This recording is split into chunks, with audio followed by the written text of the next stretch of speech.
Like I actually haven't seen a review where somebody's just like, I enjoyed it. It's either, oh my gosh, this book is brilliant. Like it was so So there's no so deep in this. Yes. Or like I haven't seen the middle.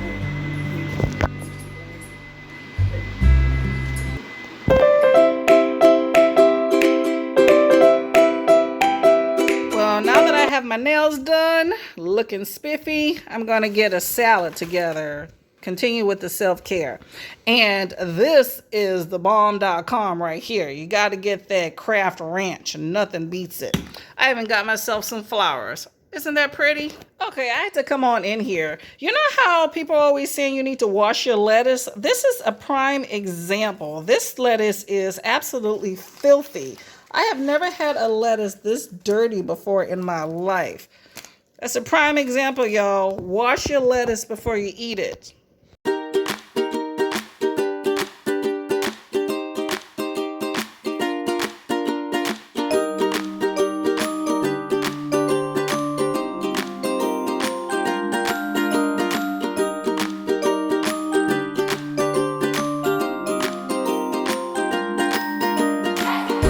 Just walking around this vineyard trying to see what I'm seeing.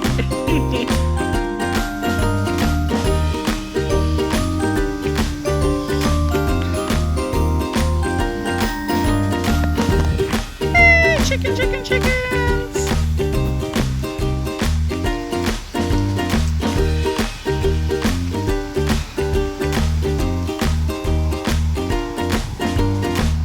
Oh, it's a little goat.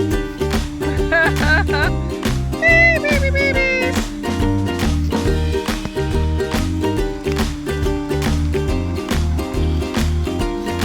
Hello. How you doing?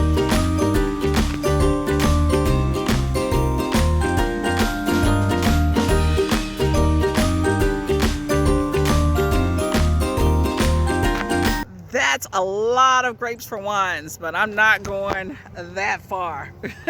But pretty cool, right? Hello everyone, this is Courtney. It's Blackoweenathon. So let's talk about some recent reads that I have. So this first one here is My Sister the Serial Killer by Oyinkan Braithwaite. She is a Nigerian author, and this book fits the prompt of read an underrated author.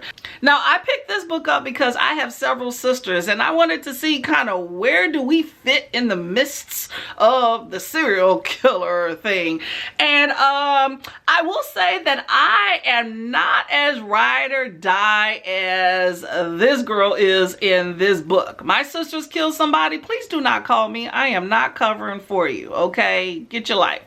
But this book is about Korede, who's the older sister, and her younger sister, Ayula. Now, Ayula is considered, you know, the beautiful one that men kind of flock to. Ayula's men tend to wind up dead for some reason or another. That whole self-defense thing. And Korede all too willingly comes to her aid to help dispose of the body and cover for her. Korede doesn't really think too much of it. You know, she's doing her sisterly duty, right? She's doing her job, right? Dispose of the body.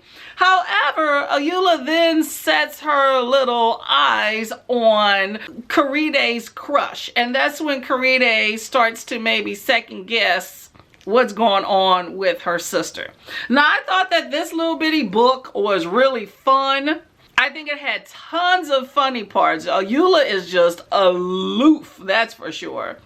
And very, very manipulative and doesn't take anything serious. But I also think so do these men. So, you know, the fact that they are dating her just because she's pretty without any sort of seriousness behind that, maybe they got what they had coming to them.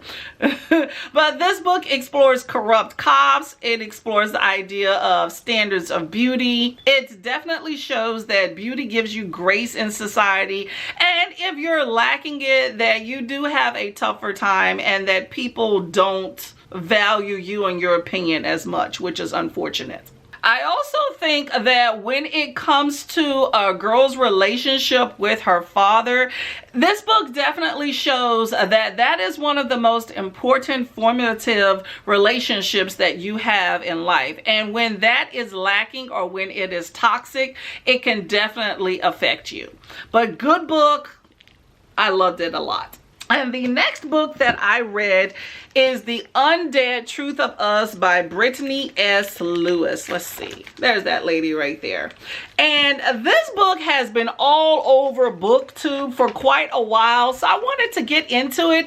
And I will say that this book is definitely not what I thought it would be, for sure. And I don't think it fits into Blackoweenathon, but you know what? I read it and we're going to include it. So this book fits the prompt of read a recent release. So this is a YA novel about Djeli, who is a 16-year-old female who thinks that her mother turns into a zombie shortly before her death.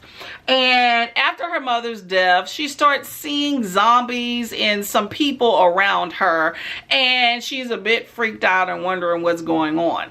And when she meets one of the kids in her complex, Bo, she sees that he's kind of like half zombie at times and not zombies and others, which is new for her because she's used to them being full-on zombie. So she decides to befriend him to figure out what happened with her mother and maybe what do these zombies want with her, or if it's all in her head. So this book follows her trying to explore that. Now this book definitely tackles the idea of grief and how people handle it in different ways.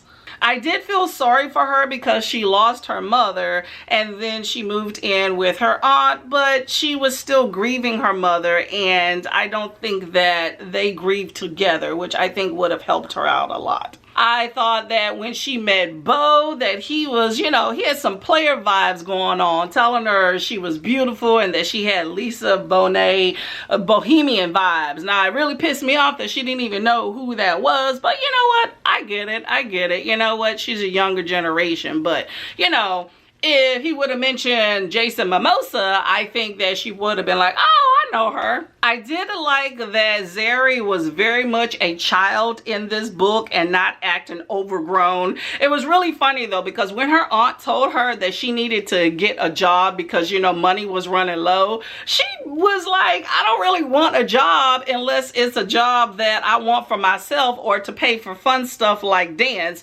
And then she decides to go play Pokemon Go.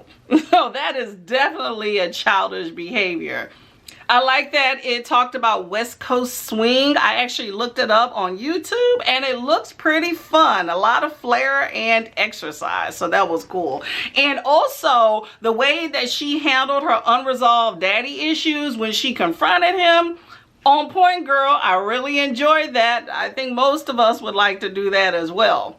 But it was an overall a good book and I did enjoy it. And it does leave it open for there being a sequel at some point. I'm not sure that I would pick it up, but this book was really good and I do enjoy the cover. Very, very pretty. And that's all that I have for now, so I'll be back.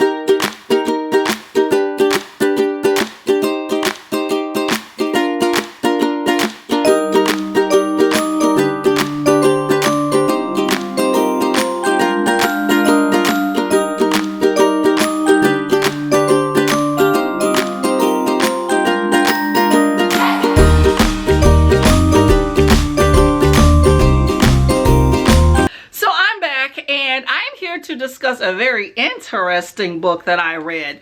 This is Ring Shout by Djeli Clark, and this book fits the prompts of a book set in the South. Now this is a very small book, however it packs quite a punch and offers so much in such small number of pages.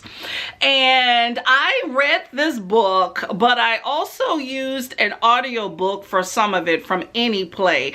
And I will say if you're going to do an audiobook, definitely check out that version. I don't know if they're the same between services, but the author did an amazing job on this book. But this book basically is about how the KKK, the Ku Klux Klan, has so much hate that they have created this whole new breed of monsters called the Ku Kluxes. And this is set in the 1920s, where you have a group of black people who are hunting down these monsters. Now, the main character is Maurice, who has a magical sword to help fight off the Ku Klux, and she is leading the fighters to Stone Mountain in order to fight off this threat, which seems like there's something really big on the horizons.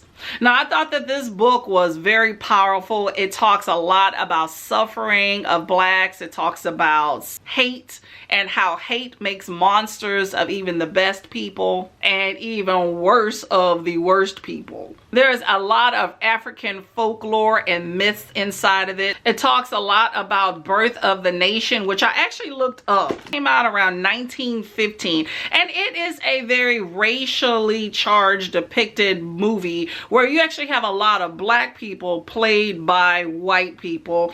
And it was the first movie to be screened in the White House underneath President Woodrow Wilson. And it basically caused an uptick in the number of people that joined the KKK. Basically painted the KKK in a very positive, heroic light that so many people flocked to it. So, dangerous movie.